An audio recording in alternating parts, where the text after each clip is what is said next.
Hi guys, and welcome back to the IELTS course. In today's lesson we'll learn about new part of the IELTS exam and we'll learn about listening module.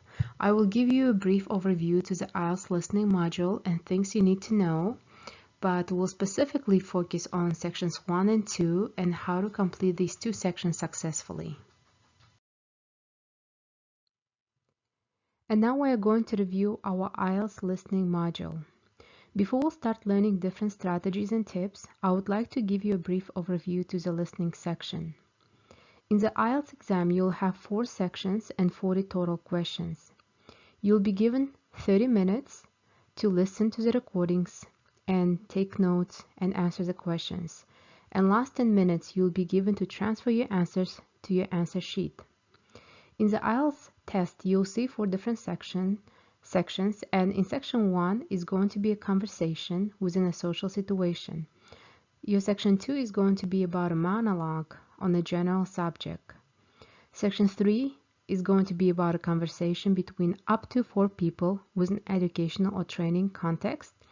And the last section of the test is a section 4, which is a monologue, lecture, or academic talk.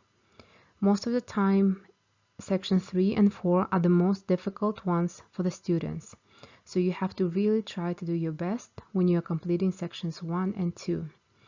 Also, you'll see different types of tasks in your IELTS listening test, such as note completion, gap fill, short answer, table completion, multiple choice.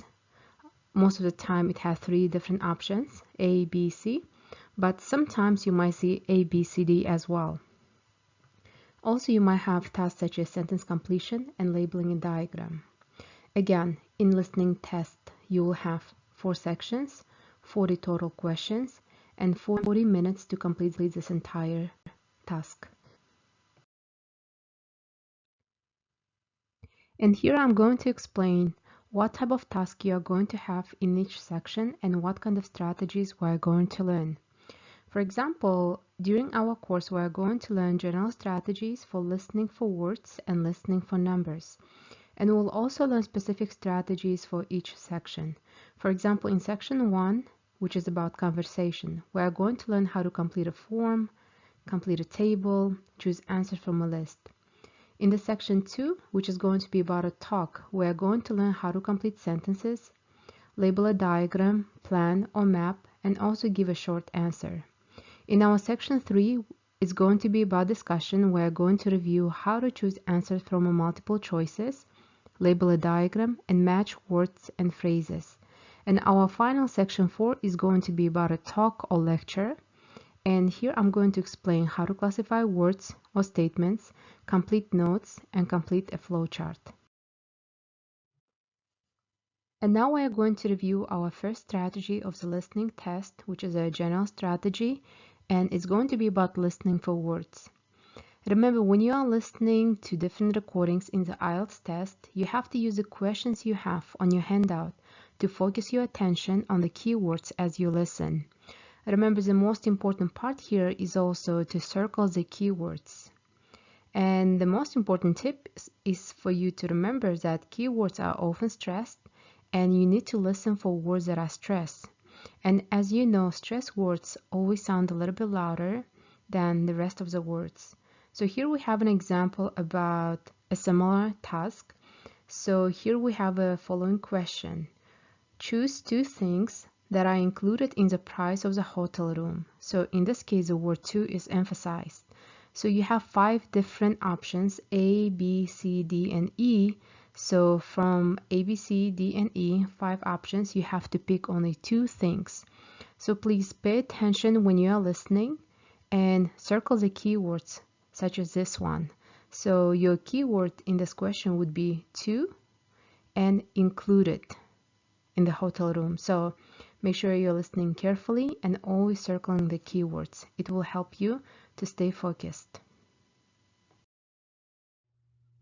Our next general strategy is listening for numbers. Our strategy for this task is to be familiar with different ways to express numbers. Remember that taking notes is very important, and whenever you hear a number, make sure to do that. Also keep in mind that when we have a long number, the intonation rises and then falls at the last number. Whether the number is an identification number, a date, or a price, there are different ways the number can be said. Look at our following example about dates. As you can see, November 24th, 2013 can be said in two different ways, as November 24th, 2013, or it can be said as November 24, 2013.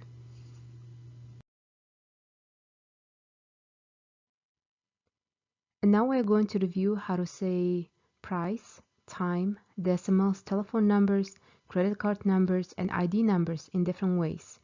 So as you see on the slide, we have price 1333, and it can be said differently. So you have to be aware of that, and you have to be able to recognize that number. So as you see, it can be said as the following: $13.33, or the speaker can say 1333. Next one we have time, which is 2:45. So the first example we have is at 2:45. It can be also said as 2:45 or 2:45. So next one we have, it's a decimals. So for example, when we have decimals, we can say it a little bit differently. So you have to make sure you know how to recognize this number. So for example, here we have 3.75. Also, we can say it as a 3 3/4, or we can also say it as 3 3/4. And the last one we have, it's about telephone numbers, credit card numbers, and ID numbers. So here, for example, you have a number, and this number can be said as the following: +15057539948, or we can say it as +15054753948. So you have to make sure before you take your IELTS test, you are aware of the numbers and how they can be said differently.